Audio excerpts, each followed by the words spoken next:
Hi, I'm Jalmer Johnson. I'm an independent consultant that's been hired by SWAPA to advise your union in current contract negotiations with Southwest Airlines.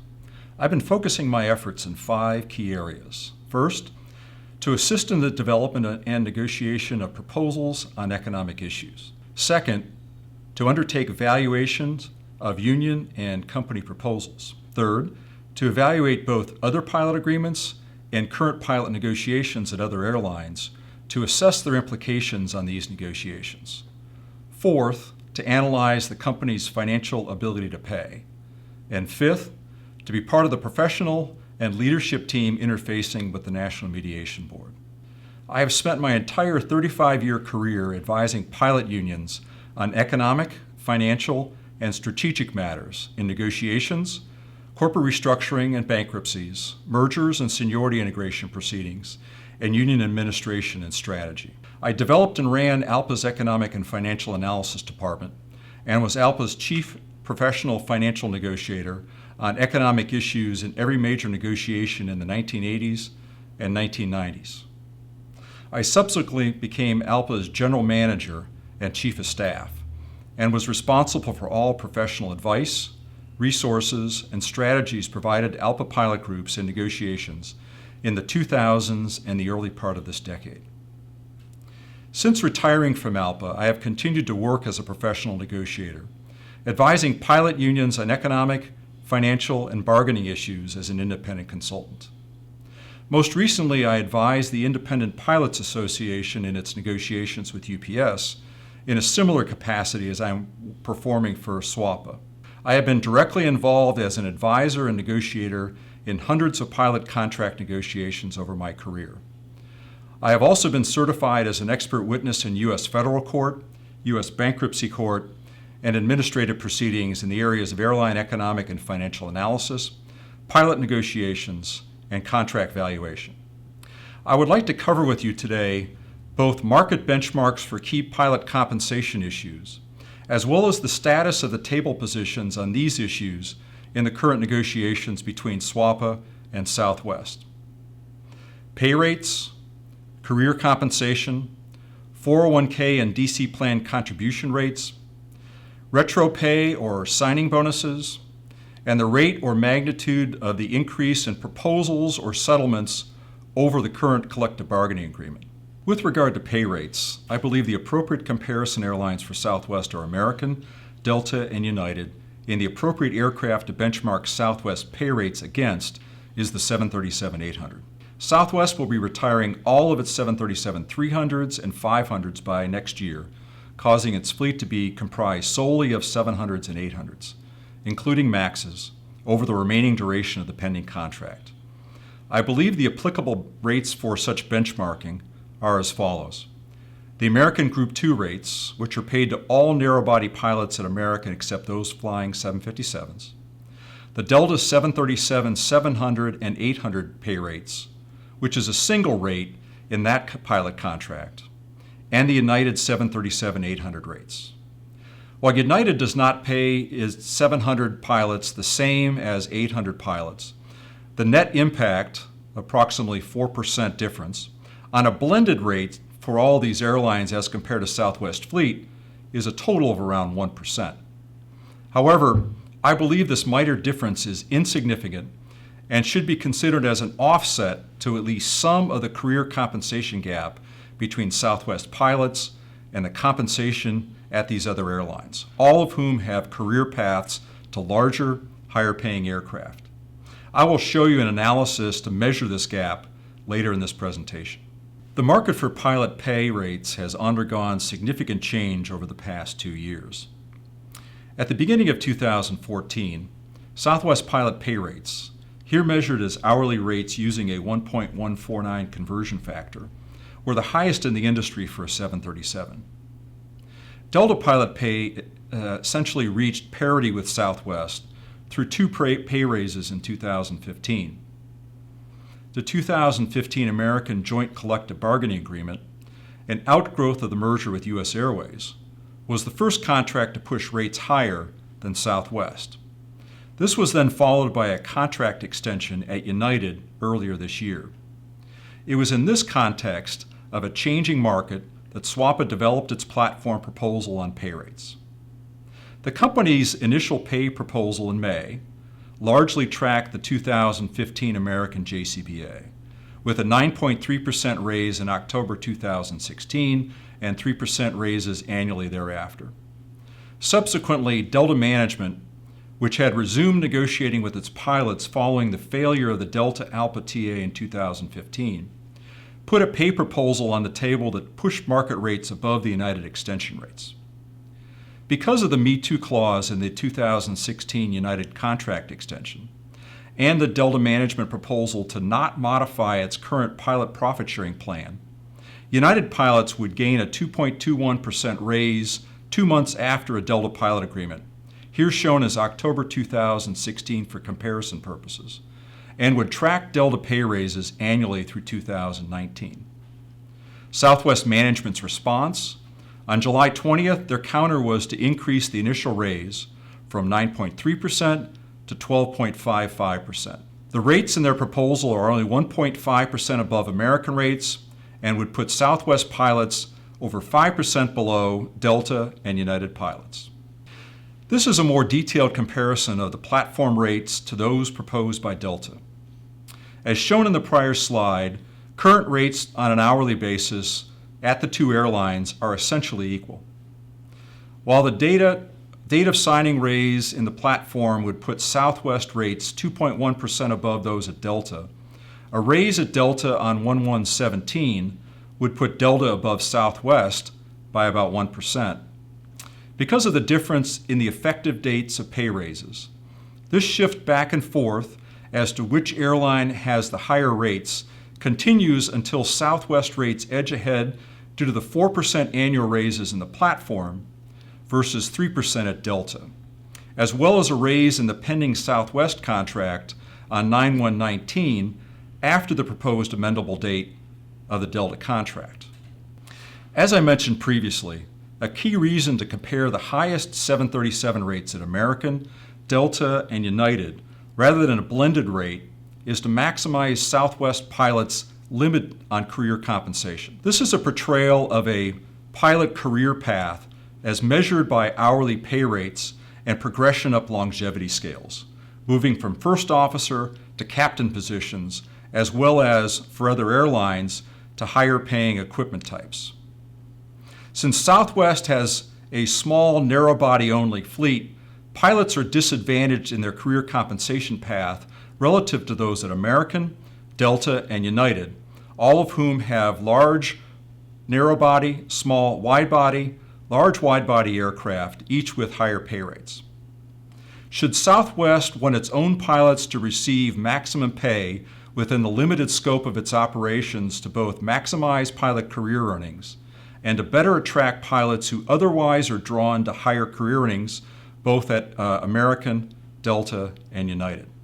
As shown in this chart, this other airline's average career rates are 6.8% higher than Southwest because it has larger aircraft paying higher rates. The second compensation issue I would like to cover is retirement.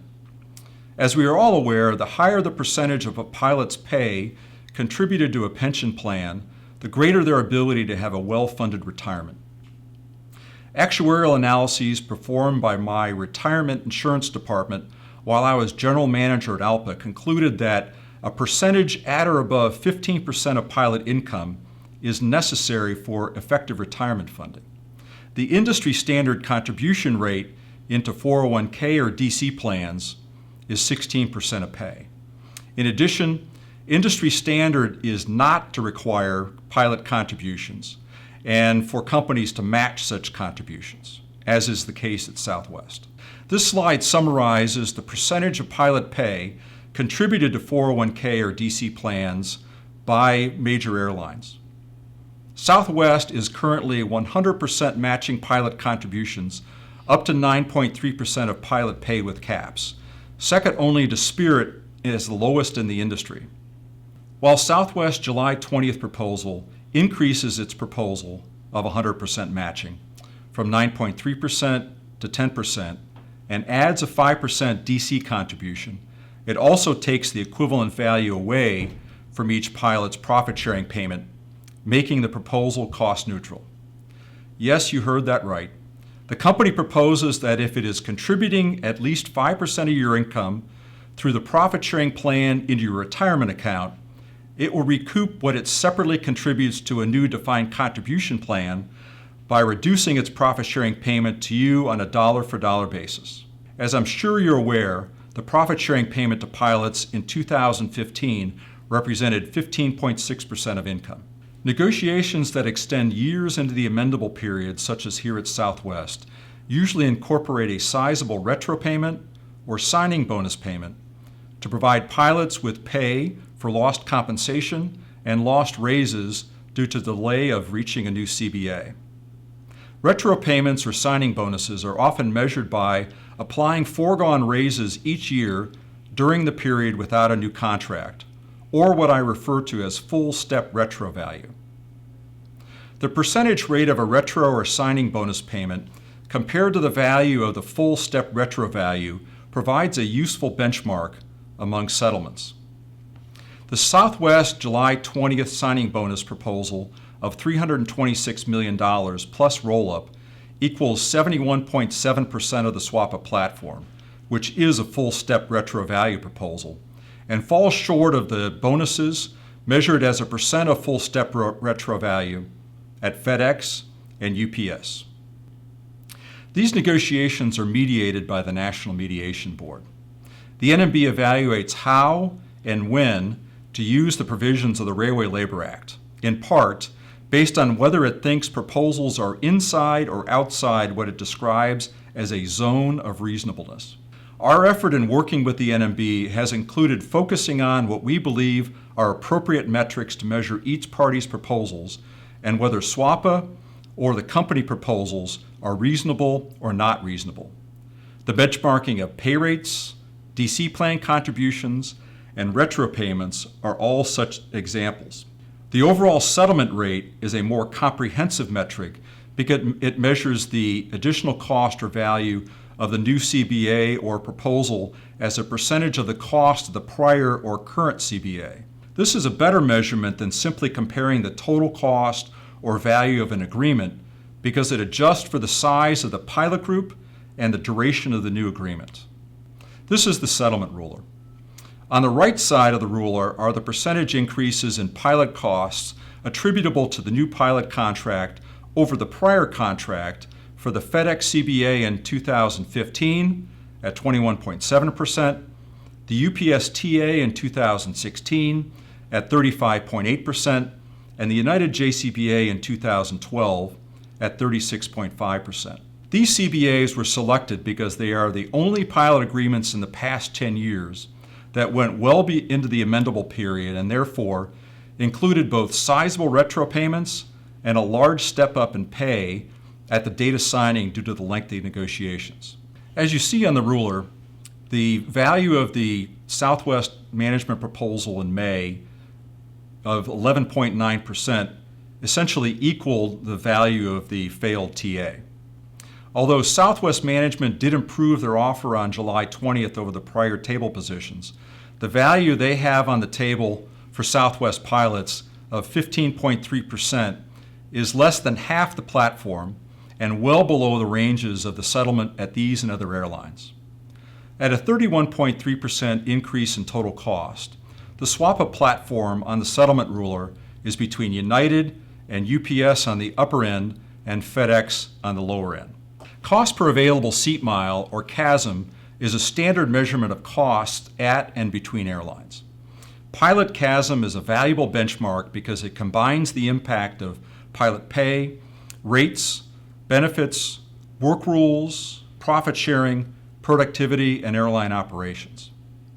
The following analysis presents pilot CASM for American, Delta, United, and Southwest for small narrow-body aircraft system-wide, plus 757 aircraft in domestic operation. The analysis is based on 2015 actual cost and a forecast of cost at each airline based on current CBAs or proposals that I have previously reviewed for each of these airlines. The forecast also accounts for fleet deliveries and anticipated aircraft retirements by airline. The presentation includes two analyses, one with profit-sharing expenses and one without. I believe the analysis without profit sharing is more appropriate because it measures the airline's contractual cost without regard to airline financial performance. This slide presents pilot CASM with profit-sharing expenses for 2015 through 2021. The Southwest pilot CASM under the platform is above the cost for American's 2015 CBA, but below United's pilot cost and well below Delta. In contrast, pilot CASM under the Southwest proposal are well below all three of our competitors by a wide margin. Note that pilot CASM under the Southwest proposal is essentially flat, reflecting the company's risk-averse approach to limit its exposure to rising pilot unit costs. This presents pilot CASM for 2015 through 2021 without profit-sharing expenses. Several notable differences exist with the prior slide. First, CASM for Delta and Southwest, and to a lesser degree United, and to a much lesser degree American, decline because of the relative magnitude of profit sharing each group receives as a percent of income. Second, Southwest pilot CASM under the SWAPA platform falls below all three of its competitors. The differences between the SWAPA and company proposals can best be summarized by measuring the gap between the Southwest pilot CASM and the CASM of its competitors. The current SWAPA proposal results in pilot CASM being approximately 0 to 5% lower than American, 5 to 10% lower than United, and 15 to 20% lower than Delta on narrow-body and 757 domestic aircraft. In contrast, the current Southwest proposal results in pilot CASM being approximately 10 to 15% lower than American, 10 to 20% lower than United, and 20 to 25% lower than Delta on narrow-body and domestic 757 aircraft. To summarize, SWAPA's proposal is reasonable based on all market rate measurements. The hourly pay rates in the platform match current Delta Company 737-700 and 800 rate proposal into 2018. Using 737-800s as the benchmark still puts Southwest pilot career compensation behind the other airlines. The proposed DC plan percentage contribution rate of 16% matches American, United, and Delta's company proposal. The SWAPA retro proposal as a percentage of full step retro value is only slightly higher than FedEx and UPS. And at 31.3% increase in total cost above the current CBA, the SWAPA proposal is well within the settlement rates at other airlines with similarly lengthy negotiations. And finally, Southwest will be able to maintain a competitive pilot CASM gap with American, Delta, and United under the compensation in the platform.